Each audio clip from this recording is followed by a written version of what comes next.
இந்த நீட்ன்றது பார்த்தீங்கன்னா நம்ம தமிழ்நாட்டில் இருக்கிற மாணவ மாணவிகள், குறிப்பாக கிராமப்புறத்தில் இருக்கிற ஏழை எளிய பிற்படுத்தப்பட்ட, மிகவும் பிற்படுத்தப்பட்ட மற்றும் தாழ்த்தப்பட்ட வகுப்பினை சேர்ந்த இந்த மாணவ மாணவிகள் எல்லாருமே ரொம்பவும் பாதிக்கப்படுறாங்கன்றது தான் ஒரு சத்தியமான ஒரு உண்மை. இந்த நீட் இந்த மாநில உரிமைகளுக்கு எதிரானதாக இருக்குது.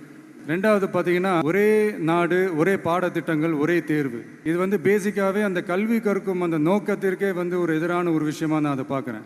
இதில் இன்னொரு முக்கியமான ஒரு விஷயம் என்னென்னா, மாநில மொழியில் படிச்சுட்டு, ஸ்டேட் சிலபஸில் படிச்சுட்டு, என்சிஇஆர்டி சிலபஸில் தேர்வு வச்சா அது எப்படிங்க? சரி, இதுக்கு என்னதான் தீர்வு அப்படின்னா, நீட்டு விலக்கு தான் இதுக்கு உடனடி தீர்வு.